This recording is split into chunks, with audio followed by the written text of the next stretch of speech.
Good morning, students.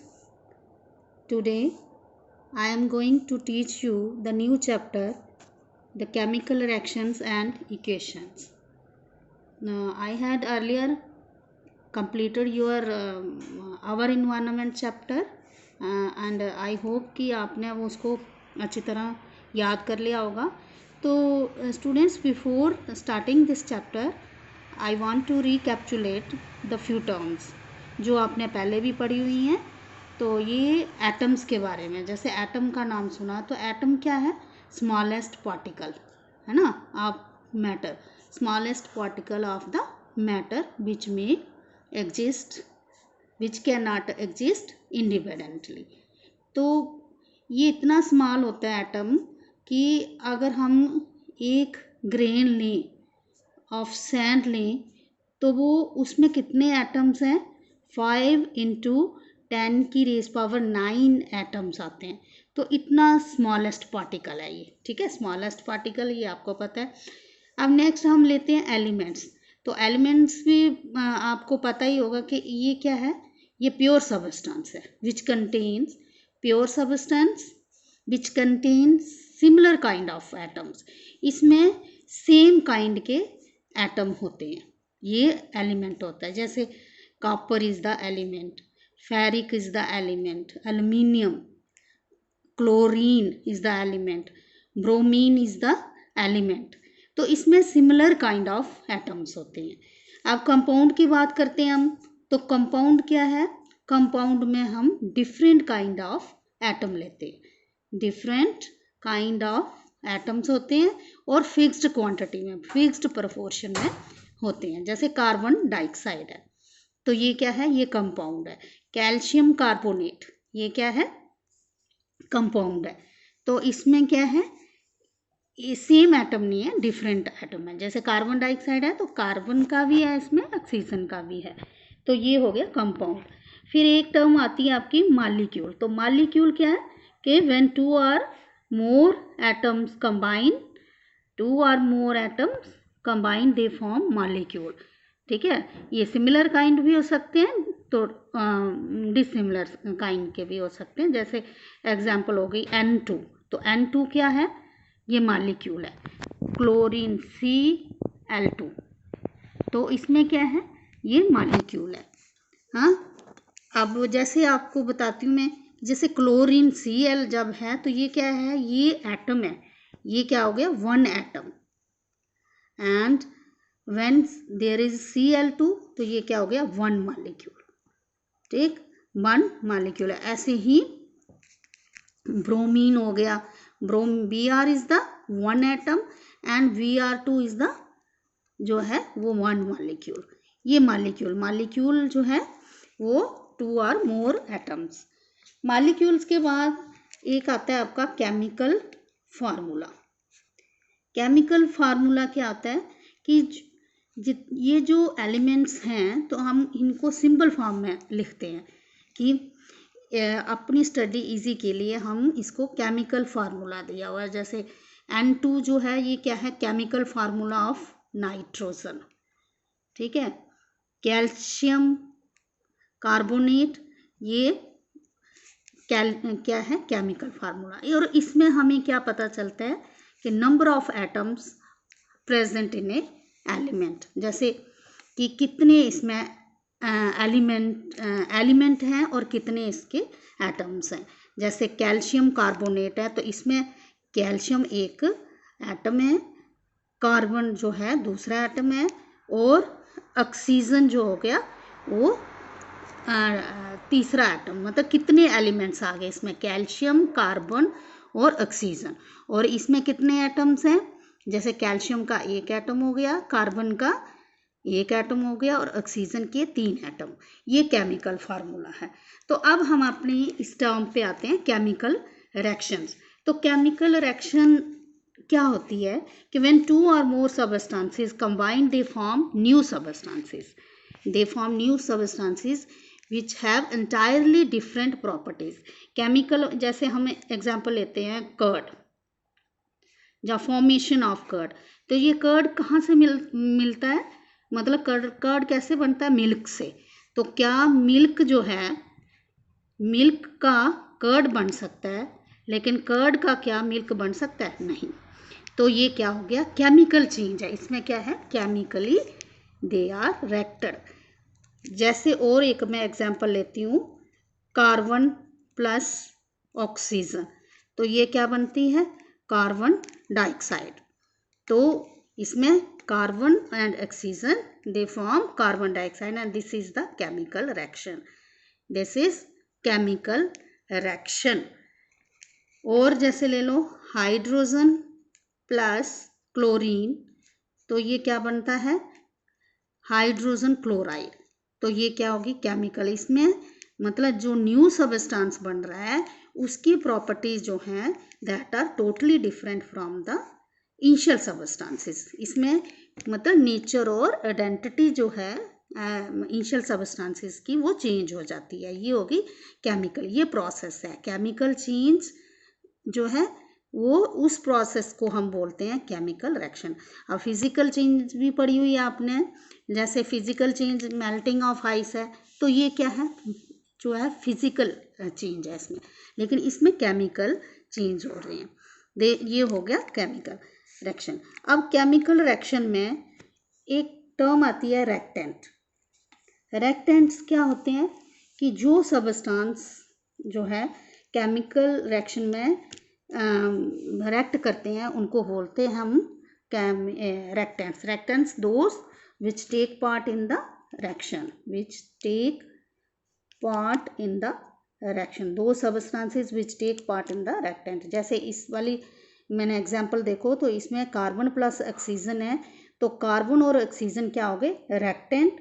और product की दो substances which are formed in the reaction, जैसे कार्बन डाइऑक्साइड, ये क्या आ गया? प्रोडक्ट आ गया। इधर H2 and Cl2 is the reactant and ये hydrogen chloride is the product. ये हो गया केमिकल आपके रिएक्शन। ठीक है। अब इसमें क्या कुछ नेसेसरी कंडीशंस हैं, जहाँ इनको करैक्टरिस्टिक्स भी बोल सकते हैं कि क्या हो सकती हैं। केमिकल रिएक्शन आकर when there is a change in state. Change in state, जैसे मैं एग्जांपल एक लेती हूँ, मैग्नीशियम प्लस ऑक्सीजन, तो ये देता है मैग्नीशियम ऑक्साइड। ठीक है, मैग्नीशियम ऑक्साइड। तो मैग्नीशियम क्या है? मैग्नीशियम सॉलिड है। ऑक्सीजन क्या है? गैस है। तो जो नया प्रोडक्ट हमारा बनता है वो क्या है? सॉलिड होगा। तो ये क्या होगी? Change in state. चेंज इन, दूसरा इसका आता है चेंज इन कलर, कि केमिकल रिएक्शन तभी होगी चेंज इन कलर, जब कलर कई बार क्या होता है? कलर चेंज हो जाता है। जैसे रस्टिंग ऑफ आयरन, तो इसमें हम क्या देखते हैं कि आयरन आर्टिकल्स में क्या आती है? ब्राउन कलर की कोटिंग हो जाती है, वो क्या है? Rusting of iron. तो ये भी क्या है? केमिकल चेंज है। ठीक है। अब तीसरा आता है evolution of gas. Evolution of gas क्या है? कि जैसे हम एक और रिएक्शन लेते हैं कि जब हम जिंक ग्रैन्यूल्स, जिंक प्लस हम इसमें डाइल्यूट HCl डालते हैं, इसको हाइड्रोक्लोरिक एसिड बोलते हैं। तो ये क्या बनाता है? Zinc chloride plus hydrogen gas इसमें रिलीज होती है। तो ये क्या होगी? Evolution of gas. कई बार क्या होता है कि कोई रिएक्शंस हम करते हैं तो उसमें क्या होता है? राइज इन टेम्परेचर और राइज इन टेम्परेचर, इसी में हम टेम्परेचर होता है, तो इसमें भी क्या हो गई? केमिकल। तो केमिकल रिएक्शन के लिए नेसेसरी कंडीशन क्या है? कि there should be change in the state, change in colour, either change in the colour, evolution of gas and rise in temperature. ये केमिकल, आई होप कि केमिकल रिएक्शन का आपको पता चल गया होगा। अब आता है एक term chemical equation. Chemical equation, chemical equation और केमिकल चेंज रिएक्शन जो है ये दोनों सेम है। फ़र्क क्या है कि जब हम केमिकल रिएक्शन लिखते हैं तो हम ऐसे भी लिखते हैं कि when magnesium react with oxygen it forms magnesium oxide. तो ये एक सेंटेंस फॉर्म में भी लिख सकते हैं, लेकिन जब केमिकल इक्वेशन लिखेंगे तो केमिकल इक्वेशन मीन्स कि short hand method of representing chemical reaction. जब हम लिखते हैं कार्बन प्लस ऑक्सीजन तो क्या बनता है, कार्बन डाइऑक्साइड। तो ये क्या है, ये हमने सिंबल इस्तेमाल किए हैं, इनके फार्मूले इस्तेमाल करे हैं। तो ये क्या होगी, केमिकल इक्वेशन। केमिकल रिएक्शन और केमिकल इक्वेशन, जो रिएक्शन है केमिकल रिएक्शन में हम सेंटेंस फॉर्म में भी लिख सकते हैं, लेकिन केमिकल इक्वेशन जो है वो फार्मूले। तो what is chemical equation, it is the shorthand method of representing chemical reaction in terms of symbols and formulae of different reactants and products. Reactants कौन से होंगे, जो सबस्टेंस जो है वो रिएक्शन जिनकी होती है वो क्या होते हैं, रिएक्टेंट, और जो सबस्टेंस बनता है उसको हम बोलते हैं प्रोडक्ट। तो ये क्या होगी, केमिकल इक्वेशन।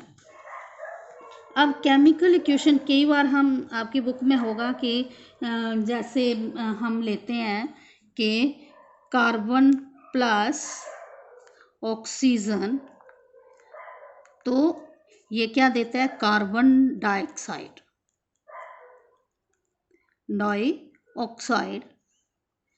तो ये क्या है, ये हम वर्ड में लिख रहे हैं, इसको बोलते हैं वर्ड इक्वेशन। वर्ड इक्वेशन जब हम इनको सिंबल में लिखेंगे तो ये क्या बन जाएगी, सिंबल इक्वेशन। कार्बन डाइऑक्साइड ये सिंबल फॉर्म में है, तो ये सिंबल इक्वेशन ये हो गई।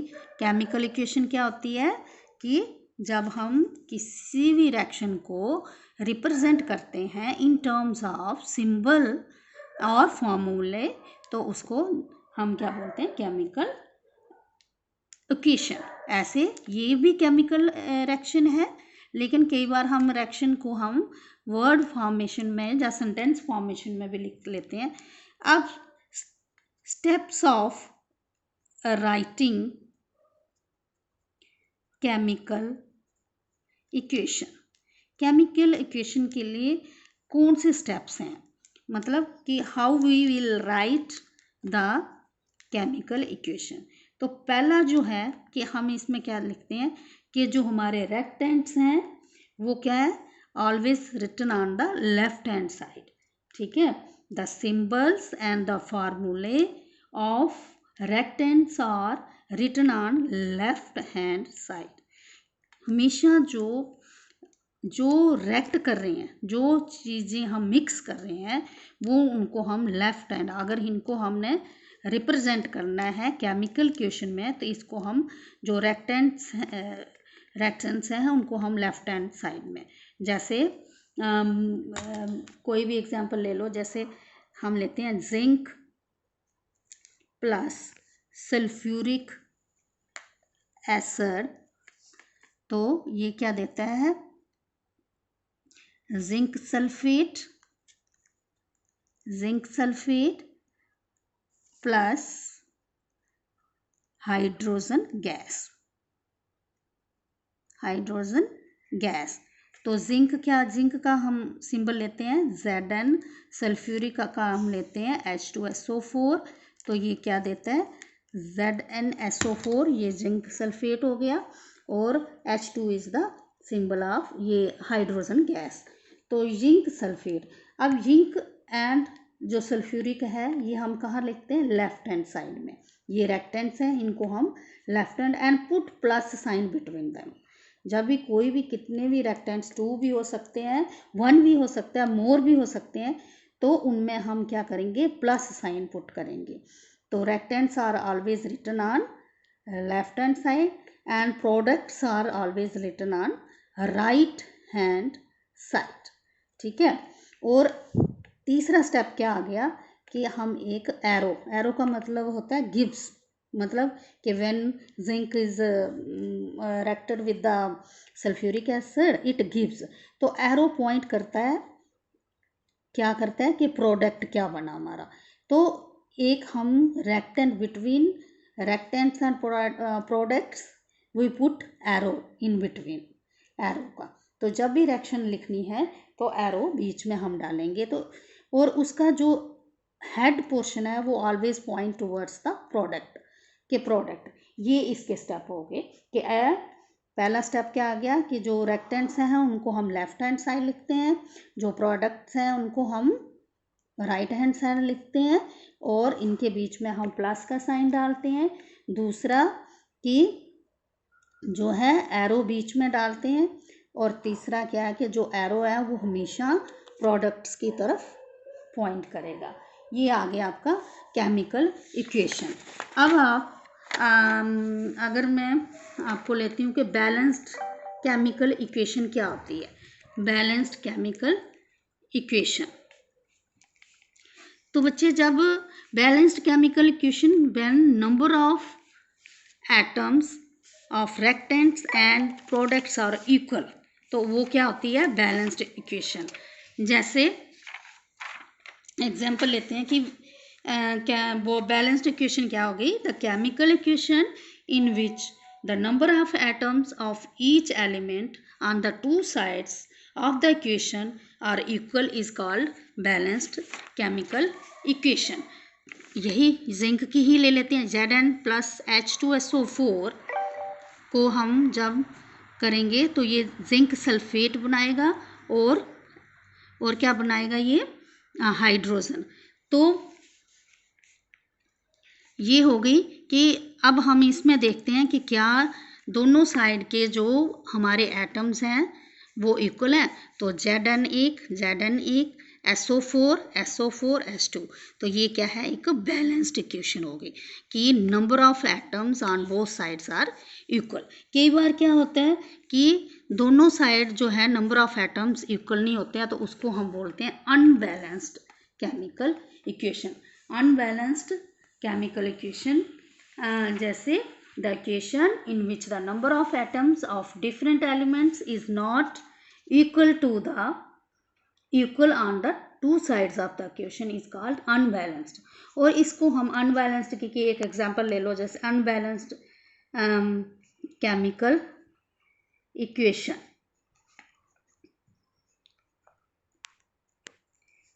जैसे F is the ferric iron बोलते हैं इसको, वाटर के साथ H2O इज द वाटर, तो ये फेरिक ऑक्साइड बनाएगा प्लस हाइड्रोजन गैस इसमें रिलीज होगी। तो इसमें क्या है कि जो नंबर ऑफ एटम्स हैं रेक्टेंट्स के और प्रोडक्ट्स के ये इक्वल नहीं है। फेरिक यहाँ 1 है, यहाँ 3 है, H2 यहाँ 2 है, यहाँ 2 है, ऑक्सीजन इधर 1 है तो इधर 4 है, तो ये क्या है अनबैलेंस्ड इक्वेशन।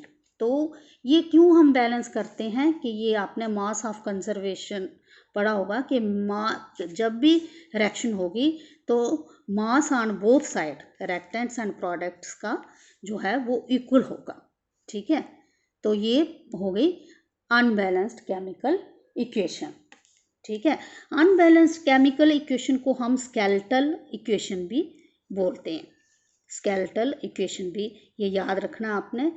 तो ये था केमिकल इक्वेशन के। आज हमने क्या क्या पढ़ा है कि chemical reaction, meaning of chemical reaction, definition, उसकी एग्जांपल 2-2 3-3 करो, और केमिकल इक्वेशन क्या होती है, steps of writing chemical equation. अब मैंने इसमें आपको कुछ क्वेश्चंस भी दिए हैं, तो आप इनका जो मतलब कोशिश करना कि आंसर आपको मिले, क्योंकि इन्हीं में ही सारा आपके आंसर निकलेंगे। तो अगर कोई डाउट है तो वो आप मुझे मेरे पर्सनल नंबर पे फ़ोन करके मुझे पूछ सकते हो, और मुझे होमवर्क चेक भी करवाना है। Thank you, have a nice day.